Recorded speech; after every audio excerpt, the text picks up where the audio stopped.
Good day, everyone. I am Naida Makapalag from the Technological Institute of the Philippines. Today, I will present my research entitled A Predictive Model of Quit Success Among Smokers and Vapers Based on Brief Tobacco Intervention.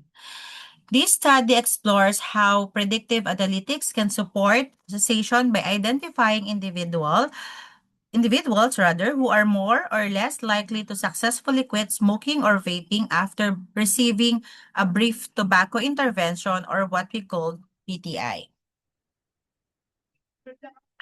Brief tobacco intervention is widely used in healthcare settings, but not everyone who receives the intervention successfully quits. To address this challenge, I developed an interpretable logistic regression model using the data from 250 smokers and vapers, including 76 successful quitters. The study analyzed behavioral, psychosocial, nicotine dependence, and intervention-related factor using a chi-square analysis and binary logistic regression. A stratified 70:30 training and testing approach was used for validation. The final logistic regression model was statistically significant and achieved 70.4% accuracy with an ROC AUC of 0.76, indicating moderate predictive performance. Smoking and vaping remain major public concerns. Although BTI increases quit attempts, many individuals relapse after treatment. This suggests that a single intervention does not work equally for everyone. Since BTI routinely collects assessment data, these data provide an opportunity to predict an individual's likelihood quitting. Previous studies have applied machine learning techniques such as decision trees, random forests, neural networks, and gradient boosting. However, many of approaches sacrifice interpretability. Therefore, this study aimed to develop a predictive model that is not only accurate but also transparent and clinically interpretable. Specifically, the objectives were to predict a quit success, identify significant predictors, and develop a clinical decision support tool. Smoking cessation is influenced by multiple interacting factors. These include nicotine dependence, frequency of use, previous abstinence, readiness to quit, confidence, self-efficacy, stress, cravings, and intervention engagement. To model this relationship, this study used binary logistic regression because the outcome is binary, either the participant successfully quit or did not quit. Unlike black box algorithm, logistic regression produces interpretable coefficient and odds ratios that healthcare professionals can easily understand. The model estimates this probability of quit success using the logistic equation. Positive coefficient increase the probability of quitting, while negative coefficient decreases it. This study employed a quantitative, non-experimental, predictive research design. The dataset consisted of 250 smokers and vapers who received BTI. Among them, 76 successfully quit, while 174 did not. Information collected included demographic characteristic, nicotine use pattern, quit history, readiness to quit, self-efficacy, nicotine dependence, cravings, stress, coping behavior, and BTI exposure. After feature selection, the final predictors included employment status, previous quit attempts, urges and cravings, perceived stress, coping behavior, and smoking or vaping as a coping strategy. Descriptive statistics and person-child square analysis were first conducted to identify variables associated with quit success. The dataset was then divided using a 70:30 stratified split, resulting in 175 training cases and 75 testing cases. 5 classification algorithms were compared: logistic regression, decision tree, random forest, support vector machine gradient boosting. Although random forests achieved slightly higher predictive performance, logistic regression was selected because of its transparency and interpretability. Model performance was evaluated using accuracy, sensitivity, specificity, precision, F1 score, and ROC AUC. The proposed model is intended to support clinical decision making, not replace rather the healthcare professional.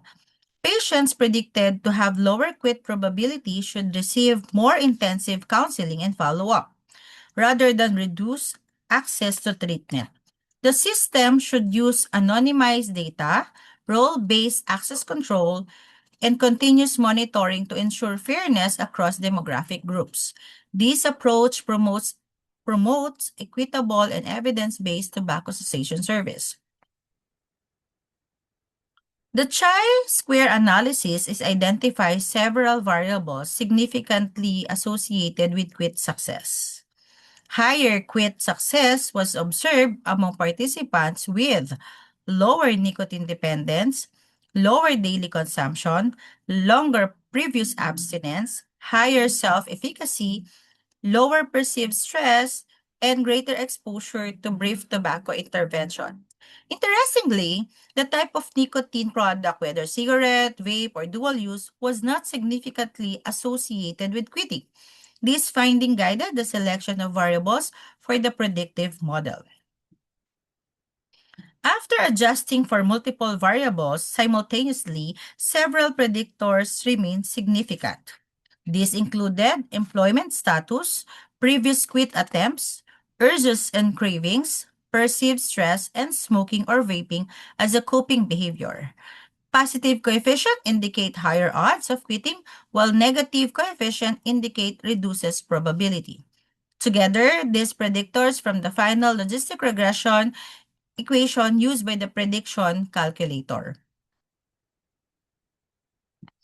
This slide compares the predictive performance of the five models. Logistic regression achieved 70.4% accuracy, 72.1 sensitivity, 68.7 specificity, 69.8% precision, 70.9% F1 score, and for the ROC-AUC of 0.76.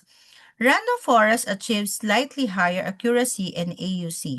However, logistic regression was selected because healthcare professionals can easily interpret its coefficient and odds ratios, making it more appropriate for clinical implementation. This study achieved performance comparable with previous tobacco cessation prediction studies. While some previous study reported higher accuracy using more complex algorithm, they often require larger dataset and produce less interpretable models. Our models demonstrate that an interpretable approach can achieve competitive performance while remaining practical for healthcare settings. These figures summarize the comparison among the five classification model. The bar chart shows that random forest achieved the highest accuracy, followed closely by gradient boosting and logistic regression. The ROC graph illustrates that the logistic regression achieved an ROC AUC of 0.76, indicating acceptable discrimination between successful and unsuccessful quitters. Considering both performance and interpretability, logistic regression provided the best balance for a clinical decision support tool. For the workflow, this slide illustrates the proposed workflow. First, patient complete the BTI assessment. Their responses are entered into the prediction model. The model computes a quit probability score. Based on this probability, healthcare providers can classify patients according to their risk level and provide personal follow-up, counseling, or referral. This process supports consistent and evidence-based clinical decision-making. The findings suggest that previous quit attempts should not be viewed as failure but as valuable clinical information. Individuals who use nicotine as coping mechanism may require additional behavioral counseling and stress management intervention. The prediction model should always consider the patient complete profile rather than relying on a single variable. Ultimately, the model supports personalized and risk stratified cessation care. On the limitation, several limitations should be acknowledged. First, the sample included only 250 participants with 76 successful quitters. Second, status was based on self-report and was not confirmed through biochemical verification. Third, only a single training and testing split was used, which may affect model stability. Future studies should include larger population, external validation, calibration analysis, fairness assessment, and biochemical verification. In conclusion, this study demonstrated the quit success following BTI can be predicted using routinely collected behavior and psychosocial information. The final logistic regression model achieved 70.4 accuracy and an ROC-AUC of 0.76. The most influential predictors were previous quit attempts, employment status, stress responses, and coping-related nicotine use. These findings demonstrate the potential of predictive analytics to strengthen tobacco cessation programs. For future implementation, I recommend piloting the prediction calculator within existing BTI programs. The model should always support rather than replace healthcare professional judgment. Before the nationwide implementation, external validation using larger and more diverse population, together with biochemical verified outcomes, should be conducted.